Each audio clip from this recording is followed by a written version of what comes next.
Lucio Bersesio es abogado previsionalista. Lucio, muy buenas noches, ¿cómo te va? ¿Qué tal? Buenas noches, Héctor. Bien, bueno, esta semana se vio de alguna manera sacudida en términos mediáticos una resolución de la Corte Suprema de Justicia de la Nación en el sentido de la intervención en un caso de protesta de una persona, de una mujer entrerriana, respecto de las retenciones de ganancia que le hacían. Era una persona que era exdiputada nacional y además ha sido docente en los últimos tiempos, García de apellido. Ahora, por ahí el fallo, muchos interpretaron que era un fallo abarcativo a todo lo que está pasando en protestas alrededor del tema de ganancias, y no es así, solamente contempla el caso de esta mujer. Exactamente, eso es una cuestión muy importante que, bueno, obviamente el común de los jubilados y pensionados que no están en el tema, hay muchos que creen que a partir del mes que viene esa retención del impuesto a las ganancias le va el organismo previsional, sea la ANSES para jubilados nacionales o la Caja de la Provincia, que obviamente actúan como agente de retención del impuesto a las ganancias, le van a dejar de aplicar. Eso obviamente no es así, sino que se aplica a este caso concreto de esta señora que entabló el reclamo, justamente. Bien, esa situación, digo, ¿cómo coloca a las otras personas que en todo caso están contribuyendo por el tema de ganancias y o han iniciado un juicio o en todo caso dicen, bueno, yo si a esta mujer no la retienen más, yo tampoco quiero que me retengan, entonces tengo que iniciar un proceso legal? ¿Cómo es la situación? Exactamente. Además hay que tener en cuenta que en el fallo particular de esta señora, la Corte, digamos que no se jugó mucho cuáles serían los mecanismos a determinar para los próximos casos que quieran entablar un reclamo similar. Obviamente cada persona que quiera hacer un descuento o bueno, dejar de tributar este impuesto a las ganancias tendría que individualmente entablar la correspondiente demanda o reclamo. Pero, como le decía anteriormente, el fallo de esta señora, de García, la Corte no determinó cuáles serían los requisitos o las situaciones contempladas para las otras personas que inicien el reclamo. Es decir, no determina que todos los jubilados que pagan impuesto a las ganancias, si se acogen al mismo reclamo y la misma jurisprudencia, van a dejar de tributar, sino específicamente en la Corte determinó que esta persona no tenía que tributar ganancias esencialmente por tres características fundamentales. Una, que la edad de la persona, la edad avanzada de la persona, el titular tenía actualmente 83 años tiene. La otra cuestión es justamente el estado de salud que ella tiene y padece una enfermedad. Y también el tercer aspecto que tuvo en cuenta la Corte fue la quita que le realizan en el impuesto a la ganancia, que en el caso particular representa una merma del 30% en su haber mensual, lo que considera la Corte que es confiscatorio. Eso obviamente quiere decir que una persona que va a iniciar o que quiere iniciar el mismo reclamo, por más que esté pagando ganancias, no va a obtener el mismo resultado, sino que habrá que analizar en cada caso particular si la persona, por ejemplo, es mayor de 80 años, si tiene alguna enfermedad y obviamente si ese descuento de ganancias resulta confiscatorio. Ahí hay un tema, es decir, de alguna manera una definición de la Corte Suprema en el sentido de hablar de la vulnerabilidad de la persona, ¿no? Y en el caso de interpretar la vulnerabilidad, es una cuestión, digamos, que en todo caso no termina de definirse claramente dónde están los límites de la vulnerabilidad. A partir de qué edad, a partir de qué situación de salud, a partir de qué porcentaje de retención tiene, digo, ha dejado abiertas las cosas de una manera, si se quiere, temeraria desde el punto de vista jurídico. Y el otro aspecto es que le tira la pelota al Congreso de la Nación para que elabore, en todo caso, una ley que pueda llegar a saldar esta situación, en todo caso impositiva, que está resuelta, por otro lado, por el propio Congreso, ¿no? Aprobar el sistema de ganancias. Exactamente, para poder materializar esta iniciativa, esta nueva ley, donde cada persona no tenga que recurrir individualmente a los tribunales para lograr su derecho, obviamente tendría que salir del Congreso una ley donde se modifique concretamente el artículo 79, inciso C de la Ley de Impuesto a las Ganancias, donde están contemplados los jubilados. A raíz de eso también uno ve que es muy difícil parametrizar todas las situaciones para ver cómo se considera una persona en estado de vulnerabilidad o no. Podría ser un parámetro la edad de la persona. Hoy en día con los cruces de información que hay entre los distintos organismos, entre la ANSES, la AFIP, se podría determinar si una persona tiene una cierta cantidad de bienes. Es una tarea difícil, pero creo que se podría llegar a lograr. Claro, ahora está obligando en todo caso a una persona que dice, me jubilé, sí puedo tener algunas actividades, pero no puedo tener una preocupación permanente por cuál es mi situación, digamos.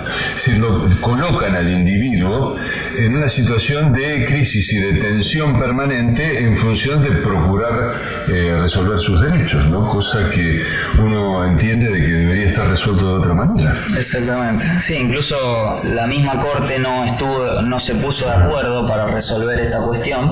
De hecho, el fallo salió 4 votos a favor, 1 en contra de justamente el presidente Rosenkrantz, que volvió a quedar aislado en su decisión, al igual que pasó en diciembre del año pasado con el fallo Blanco.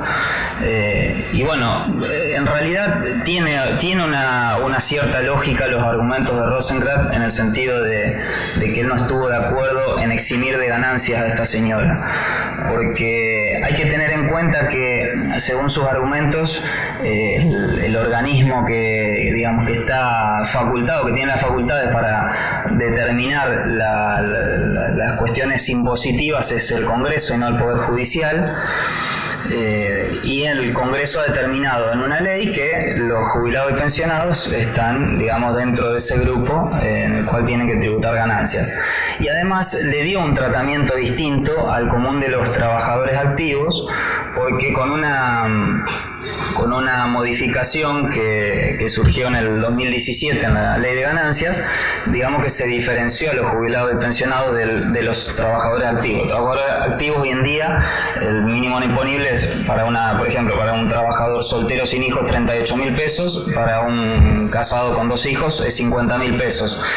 Y se fijó en esa modificación que los jubilados van a pagar cuando sus haberes superan los 6 haberes mínimos, es decir, 62.000 pesos.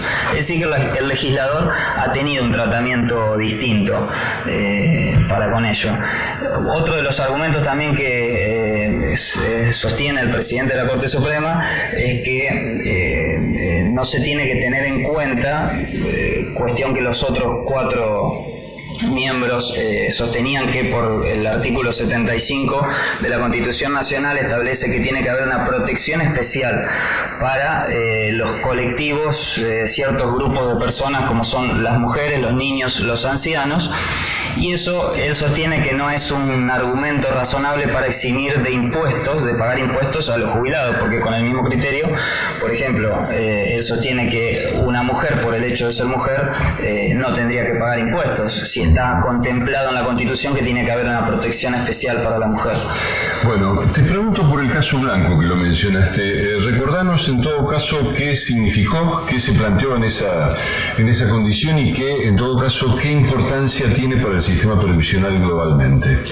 Bueno, el caso Blanco justamente determinó cuáles son los índices que se tienen que aplicar, o el índice que se tiene que aplicar para actualizar las remuneraciones de un trabajador a la hora de determinar su haber jubilatorio.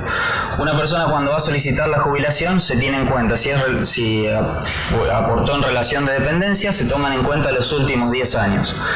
Pero ¿qué pasó? En el año 91, con la ley de convertibilidad, se prohibió la indexación. Entonces, justamente la persona que se jubiló en el año 2000, por ejemplo, y le toman la década del 90 como base para determinar los ingresos, no se podían actualizar o no se actualizaban esos ingresos, y obviamente con la inflación que tenemos en el país, el ingreso promedio terminaba siendo muy bajo.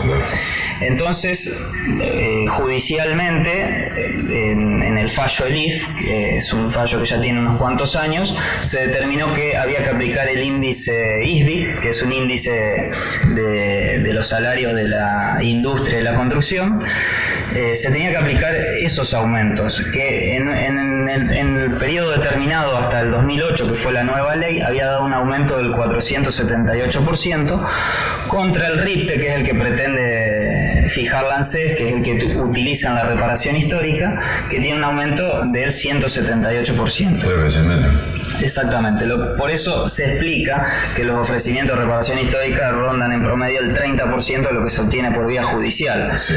Entonces, bueno, la Corte en este fallo blanco de fines del año pasado convalidó el índice ISBIC, que es el que se tiene que aplicar, y digamos que echó por tierra el índice que se fijó en la reparación histórica, que es el RIPTE. Bien, Lucio, a ver, se me ocurre que en todo caso, hasta acá analizamos lo que es la cúpula, la punta más importante del sistema previsional, quienes más ganan. En la provincia de Santa Fe hay mucha gente que está involucrada en el tema de ganancias, a pesar de que, bueno, sus actividades han sido el docente, ha tenido, digamos, o alguna otra historia vinculada a la administración pública, vinculada a la administración de justicia. Todos tienen los jubilados tienen la perspectiva de estar pagando, digamos, ganancias. ¿Qué recomendar en ese caso, en la provincia de Santa Fe, donde no son pocos? Claro. Bueno, justamente de la gran masa de jubilados, del 100% a nivel nacional, el 3% es digamos, el grupo que está pagando ganancias hoy en día, y de ese 3% el 1,5% son los jubilados de las cajas provinciales, del cual la provincia de Santa Fe no está ajena. En ese caso, habrá que, si la persona, digamos, no quiere quedar al arbitrio de que el Congreso dicte una ley o que se decidan a sancionar esta ley en cuestión, tiene que iniciar un reclamo. Y bueno, el abogado que entable el reclamo de ganancias va a tener que analizar, en el caso concreto, si, por lo menos para tener un éxito casi asegurado, que la persona entre dentro de las características de esta señora, María Isabel García, es decir, una cierta edad, que padezca alguna enfermedad, un grado de vulnerabilidad, como dijimos anteriormente. Y la persona que no se encuentre dentro de estas características, bueno, se puede intentar judicialmente, se puede demostrar, si no esta persona, por ejemplo, si no hubiese intentado el reclamo, no había ningún antecedente, la Corte decidió, lo que no implica que en el futuro la Corte pueda fallar nuevamente con otro grupo de personas. Bien, te hago una última pregunta, 2 minutos nos quedan, y esa última pregunta es la siguiente: la base social en todo caso, de los jubilados y pensionados en la Argentina están en una situación dantesca desde el punto de vista de los ingresos. ¿Qué perspectivas hay a futuro de que esa situación cambie? Bueno, en realidad es muy difícil porque el problema que tiene el sistema previsional argentino no es ajeno a los sistemas previsionales ni siquiera del primer mundo. Los países, las grandes potencias europeas tienen exactamente el mismo problema. Y esto tiene que ver por que hoy en día, cuando se ha pensado en el pasado del sistema previsional, la expectativa de vida de las personas no era la misma que es ahora. Y si uno tiene en cuenta también el aporte que uno hace para el día de mañana jubilarse, que representa el 11% de los ingresos, y si esto le sumamos la cantidad de empleo negro que hay hoy en día no registrado, obviamente cualquier sistema previsional es deficitario. Por eso tienen que salir recursos de otro lado. Y por eso justamente en Brasil hoy en día están con un problema gravísimo con respecto a eso, porque a diferencia de la Argentina ellos no tienen un límite de edad. Entonces, acreditando 30 años de aporte, una persona a los 50 años ya se puede jubilar. Y el sistema previsional de Brasil está en peores condiciones que acá. Por eso Bolsonaro quiere plantear esta reforma y se la tiene difícil bastante. Bueno, Lucio, gracias por venir. Muy amable. El tema, digamos, uno en todo caso dice, ¿cuánta gente hoy en la Argentina, hablamos de jubilados, de pensionados, nacionales fundamentalmente, están cobrando 8 o 9 mil pesos, 10 mil quizás?